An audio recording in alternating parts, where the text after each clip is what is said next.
Hi guys, welcome back to my channel with Neha Sweet Home. நம்ம இன்னைக்கு வந்து சூப்பரான ஒரு லஞ்ச் ரெசிபி தாங்க பார்க்க போறோம். சேனக்கிழங்கு வடையும் தக்காளி பிரியாணியும் பார்க்க போறோம்.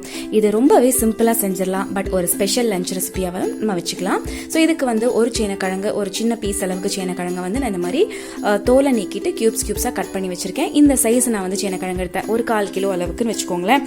இப்போ பிரியாணி அரிசி வந்து 1 கப் பிரியாணி அரிசியை தண்ணியில ஊற போட்டு வச்சிருக்கேன்.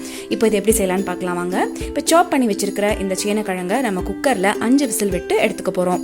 ஏன்னு பாத்தீங்கன்னா சில பேர் இந்த சின்ன சேனக்கிழங்கு பாத்தீங்கன்னா நமச்சல் எடுக்கும், அதாவது குத்தும் தொண்டையில. ஸோ இந்த மாதிரி வந்து வேக வைக்கிறதுனால உங்களுக்கு அந்த மாதிரி ஃபீலிங் எதுவும் ஏற்படாது. இதை நல்லா ஒரு 5 விசிலுக்கு விட்டு எடுத்துக்கலாம். என்னன்னா நல்லா மேஷ் ஆகணும், அந்த அளவுக்கு எடுத்துக்கலாம். இதை வந்து நம்ம மேஷ் பண்ணிக்கலாம், இல்லை கிரைண்ட் பண்ணி கூட எடுத்துக்கலாம்.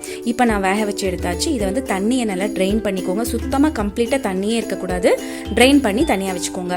இப்போ வந்து தக்காளி பிரியாணி செய்யறதுக்காக 4 கிராம்பு, 2 பட்டை, ஒரு அன்னாசி மூக்கு, 2 ஏலக்காய் எடுத்திருக்கேன். இது கூட கொஞ்சம் சோம்பும் எடுத்துக்கோங்க. இப்போது நான் குக்கர் யூஸ் பண்ணேன் இல்லையா, சேம் குக்கரில் நல்லா தண்ணியெல்லாம் ட்ரெயின் பண்ணதுக்கப்புறமா ஆயில் அண்ட் நெய் ரெண்டுமே ஆட் பண்ணியிருக்கேன். ஆட் பண்ணிட்டு இதை கொஞ்சம் ஆயில் ஹீட் ஆனவுடனே பட்டை, கிராம்பு, சோம்பு, ஏலக்காய் ஆட் பண்ணிவிட்டு அன்னாசி மூக்கும் ஆட் பண்ணிவிட்டு இது கூட ஒரு வெங்காயம் சாப் பண்ணி வச்சுருக்கேன், இதையும் வந்து நீங்கள் ஆட் பண்ணிக்கலாம். இதை டோட்டலாக செஞ்சு முடிக்கிறதுக்கு உங்களுக்கு 30 மினிட்ஸ் தாங்க ஆகும். எந்த ப்ரிப்பரேஷனும் உங்களுக்கு தேவையில்லை. 30 மினிட்ஸில் ஈஸியாக நீங்கள் இதை செஞ்சு முடிச்சிட முடியும். குழந்தைங்களுக்கும் இதை நீங்கள் லஞ்ச் பாக்ஸ் ரெசிபியாக கொடுக்கலாம். இல்லை சண்டே வந்து உங்களுக்கு ஸ்பெஷல் லஞ்சாக வேணும்னு நினச்சிங்கன்னா இதை கூட நீங்கள் வந்து செய்யலாம். ஸோ இப்போ பார்த்தீங்கன்னா வெங்காயம் நல்லா வதங்கிடுச்சு. இது வதங்கின உடனே 1 டீஸ்பூன் அளவுக்கு இஞ்சி பூண்டு பேஸ்ட் வந்து ஆட் பண்ணிக்கோங்க.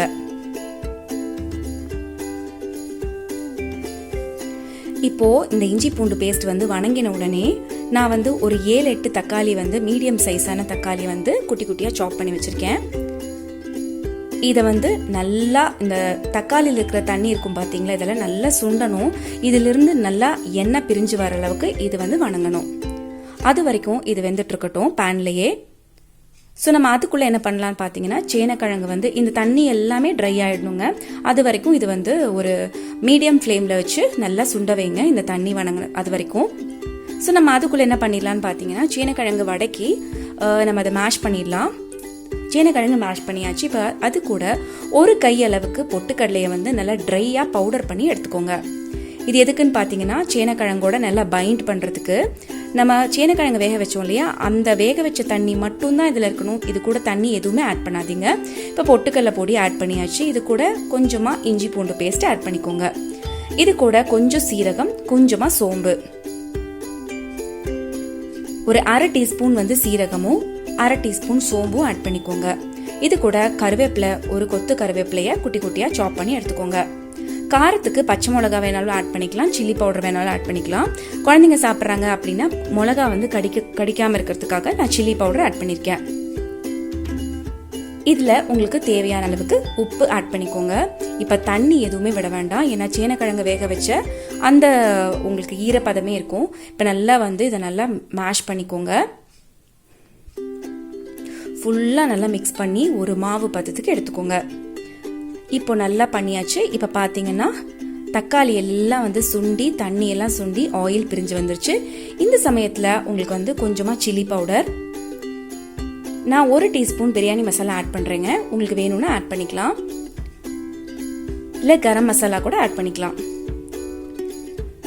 இப்போ அந்த பவுடரும் அதாவது மசாலாலாம் நல்லா பிளண்ட் ஆயாச்சு.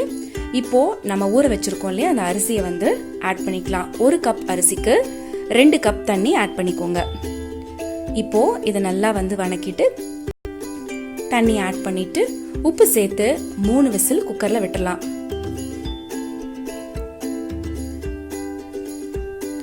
இப்போ பார்த்தீங்கன்னா தண்ணி ஆட் பண்ணிட்டேன்.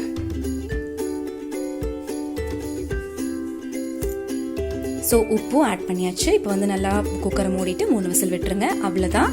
3 விசில் விட்டவுடனே தக்காளி பிரியாணி வந்து ரெடி ஆகிடும். இது கூட உங்களுக்கு வந்து வேணும்னா புதினா கூட ஆட் பண்ணிக்கலாம். இப்போது சேனக்கிழங்கு வடைக்காக நான் எண்ணெய் காய வச்சுருக்கேன். இப்போ நல்லா மிக்ஸ் பண்ணி வச்ச மாவை இந்த மாதிரி குட்டி குட்டியாக வடையாக தட்டி எடுத்தாச்சு. இதை நம்ம இப்போ வந்து எண்ணெய் காஞ்ச உடனே எண்ணெயில் போட்டு எடுத்துடலாம். இப்போ பார்த்தீங்கன்னா வடை வந்து தயாராயாச்சு. சூப்பராக வந்து வடை ப்ரிப்பேர் பண்ணியாச்சு.